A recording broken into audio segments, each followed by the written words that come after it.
Azure Administrator Associate, or better known as AZ-104, helps the learners to become successful Azure Cloud Administrator or Azure Solution Architects and earn great salary packages. Hello and welcome back to the Tech Blackboard, and this is our latest 2023-24 AZ-104 exam preparation series with real exam question and answers. And we will also understand the logic behind choosing each answer. I shall also provide some official Azure documentation, exam tips, and enable you to pass the exam with high scores. And today, my friends, I also have a quick Azure live demonstration for you where you can understand the concepts of Azure deployment, which will be a great learning for you. So let's get started with today's episode.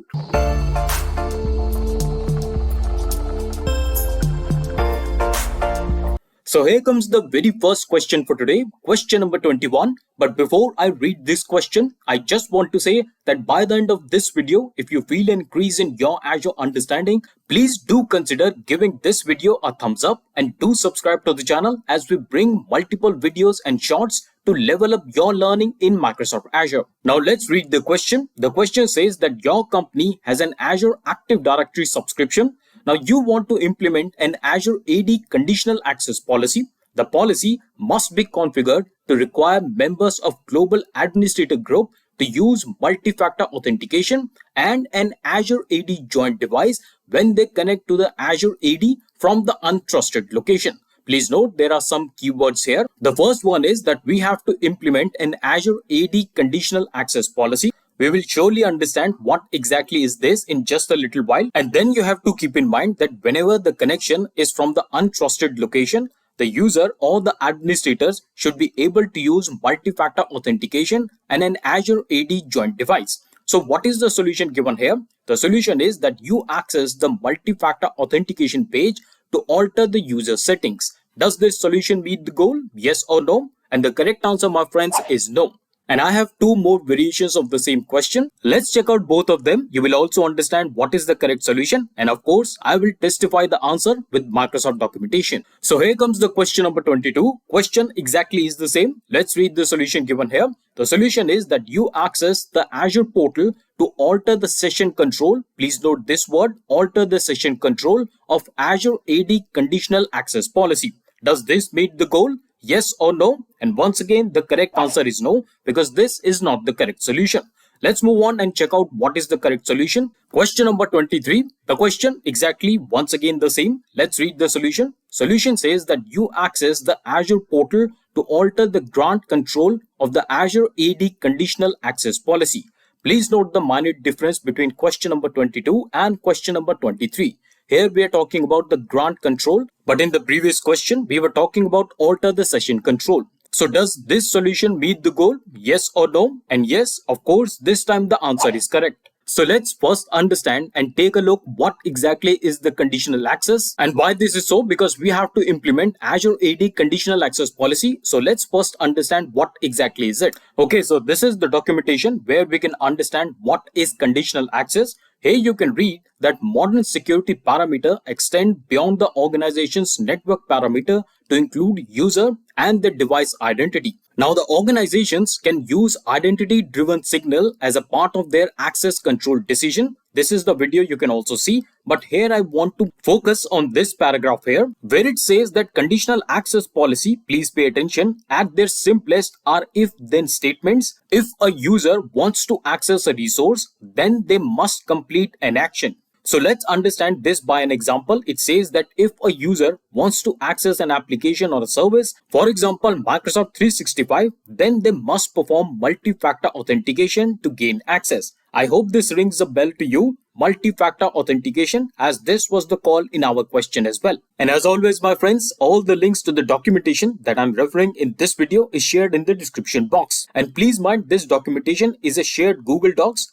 So please go ahead and read all the documentation. Okay, so now on a high level, we understand what exactly is Azure AD conditional access policy. Now let's understand how to create conditional access policy. And in this learning, we will also understand and verify this solution. So on this documentation, you can understand what is common conditional access policy, require MFA for all users. Here you can understand everything about multi-factor authentication. And on this documentation, I want to focus on this section in particular, which is this create a conditional access policy. And of course, on this documentation, you can have all the steps that you need to create a conditional access policy. What are those? So as a first step, you have to sign into Microsoft Entra Admin Center, and then you have to browse to protection, go to the conditional access, and then you can select to create a new policy. You have to give a name to the policy, and then under the assignment, you have to select user or workload identities, and then under the include, select all users. Under the exclude, select users and the groups. And then as a step number 6, you have to go to the target resources, cloud apps, include, and select all cloud apps. And then, my friends, on the number 7th, please pay attention now, because this will validate our answer as well. So here you can read that under the access controls, you have to go to the grant, and then you have to select grant access and require multi-factor authentication and select. And moving forward, you have to confirm your settings and set enable policy to report only. And finally, you have to select the create option to create and enable your policy. So once again, I want to drive your attention to the step number 7. It says under the access control, grant and select grant access. And that's exactly what we are talking about in this solution as well. And that's why this is the correct solution. Now let's move on to the next question. Question number 24 says that you have an Azure subscription that contains a web app named Web App 1. Now you need to add a custom domain www.thetechblackboard.com to Web App 1. What should you do first? Your options are create a DNS record. Option B is add a connection string. Option C is upload a certificate. And lastly, stop Web App 1. So here, my friends, you have to understand the very first step is already being taken. What is that first step? Well, the first step is to add the custom domain named www.thetechblackboard.com. So this one is already taken, and in that sense, because in my opinion this is the first step, so basically you have to tell the second step. So the correct answer for this question is option A, create a DNS record. So please note that this is the first step, adding the custom domain. Let's validate our answer on the Microsoft documentation. So this is the documentation which says map an existing custom DNS name to Azure App Service. So here you can read what are the prerequisites. Here you can read the very first step is configure a custom domain. As I said, we already have a custom domain added in the question, and that is www.thetechblackboard.com. And what is the very next step given here? And that is create a DNS record. And that's exactly our answer as well. So this is how we have validated our answer. In case you want to read it more detail, links are there in the description box. But then for now, let's move on to the next question. Question number 25 says that which two of the following are elements of template schema? Your options are includes, option B, parameters, option C, scripts, and lastly option D, outputs. And the first correct answer for this question is option B, parameters, and the second correct option is option D, outputs. So let's validate our answer with this documentation, understand the structure and syntax of ARM templates. So on this documentation, I will scroll a little bit down, and here you can see all the elements of the ARM templates. So here you can see that we have schema, and then we have language version, content version, API profile, and then we have also definitions, parameters. So this was one of the answers that we picked, and then we have variables, functions, resources, and lastly outputs. And this was the second correct option that we picked. So that's how both our answers are validated and are correct. And now that we're talking about the templates, let's take a very interesting question on Azure template. So here it comes, question number 26. Question says that you have an Azure subscription named subscription 1. Now the subscription 1 contains the resource group named RG1. RG1 contains resources that were deployed by using templates, and you need to view the date and time when the resources were created in RG1. Solution given is that from the subscription blade, you select the subscription and then click the resource provider. Does this meet the goal? Yes or no? And the correct answer, my friends, is no, because this is not the correct solution. So let's check out the other variations of the same question, and then we will do a practical on Azure portal. So moving on with the question number 27, question exactly is the same. What is the solution this time? Well, this time the solution says that from the RG1 blade, you click the automation script. Does this meet the goal? Yes or no? And once again, the correct answer is no, because this, of course, is also not the correct solution. So what exactly is the correct solution? Let's find out. So here it comes, question number 28. Once again, question exactly is the same. What is the solution this time? Let's find out. The solution says from the RG1 blade, you click deployments. Does this meet the goal? Yes or no? And this time, my friends, this is the correct solution. So yes is the correct answer. Now let's go to the Azure portal. Let's get some hands dirty and validate our answer. So here friends, I've already logged into the Azure portal. Let's do some deployment. Let's spin some resources. So let's do some deployment. Let's spin a storage account. Here it is. You can see storage account. In case you do not find storage account, you can go to this global search, and here also you can find the storage account. So here you can see we have storage account. Click on this, and now you can see I already have a storage account, but let's create a new one. Create storage account. So here you can see that we have to give some parameters. First of all, this is my subscription, and then let's create a new resource group. I will name my resource group as Vipin RG. So let's create it. Okay, then we have to give a storage account name. Let's give it a name. I will say Vipin and then storage account. Let's see if it's available. No, it is not. So let's change the name. Let's give it a name, Vipin storage account 12. Okay, so now this seems to be available. Let's go ahead. I will keep the region as default. Let's move ahead. I will take standard because I don't want to spend more money. And then let's move ahead. Okay, so I will keep all the parameters same because this is just a example or demo. So let's go ahead. Let's click next, and encryption. Let's go next, and then tags. I don't want to give tags, but just so you know, tags is a very important concept in Azure, and we have discussed tags many times. In case you want to more understand tags, I'm soon bringing a detailed video on tags. You can join the Azure Fundamental series. Let's move ahead for now, and let's go to the review. So here you can review all the settings or all the parameters that you have chosen so far. Now you can see the create button is enabled. I will say create. Okay, so now here you can see initializing deployment, submitting the deployment, and now you can see deployment is in progress. You can already see some information coming up. We can see the deployment name, we can see the start time, and then we can see the correlation ID, subscription, resource group. Let's wait for a couple of seconds. And just so you know, my friends, here you can see one bell icon here. Here you can see all the information about your deployments. This is the notification section. So our deployment is in progress, and here it goes. The deployment is done. Go to the resource.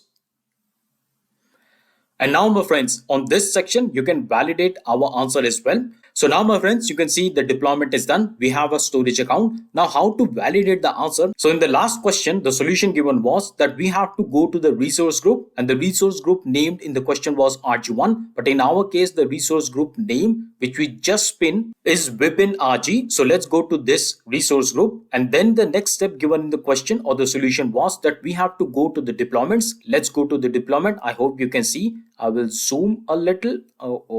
Yeah. So this is the deployment option. Let's click on this. So we have this deployment which is named as Vipin Storage ACC12. Let's click on this. So now, of course, you can see the deployment is complete. And here, my friends, this is the validation for our answer. It says the start time. So this is the date and the time which you can validate under the deployment option in all the resource group that you have. So once again, let me revise the steps. Here you can see that we have resource group on the left side. Here you can click. And once you click this resource group, you will see all the resource group that you have. You can click on any resource group. Let me pick another resource group this time. I will pick this one, the top one. I will click on this. And once again, you can see I have this deployment option. Click on this. So this is the deployment that I did some days back. Click on this. And now, as we saw in the last example, we can see the start date and the time for the deployment that we have done. So likewise, my friends, you can see the deployments and the date and time for the deployment under the deployment section. So this validates our answer. But in case you have any confusion about this demo, let me know in the comment section. And also, in case you have some other viewpoint on this solution, let me know in the comment section. And of course, we can have a short discussion in the comment section. So here comes the question number 29. Question says that your company wants to have some post-deployment configuration and automation task on Azure Virtual Machine. Now, solution given is that as an administrator, you suggested to use ARM templates. Does this meet the goal? Yes or no? And the correct answer is no, because this is not the correct solution. So what is the correct solution? That I will reveal in the very next episode. So please do tune in, subscribe to the channel and press that bell icon so that you get the timely notification of all the upcoming videos. But for now, let's move on to the question number 13. Question says that which port would you open using inbound port rules to allow remote desktop access while you create Windows virtual machine. Your options are option A, HTTPS, option B, FTP, option C is RDP with the port number 3389, and lastly SSH with the port number 22. And the correct answer is option C, RDP with the port number 3389. So those were the 10 latest questions on AZ-104. Friends, it truly takes a lot of time to collect all these questions, browse through so many documentation to find just the right one for you, and also design the lab so that you can understand the concepts better. So I hope all in all, this was a good learning experience for you and it was worth time spending with us. And friends, the only thing we need is just a like from you. Trust me, when you like the video, only then YouTube consider it worth spreading to a larger audience. So please give it a thumbs up, subscribe to the channel, press that bell icon so that you get the timely notifications, and also share our videos with everyone close to your heart and learning Azure. And that's all for today. I will see you in the next video. Till then, stay fit, keep learning, and thanks for watching.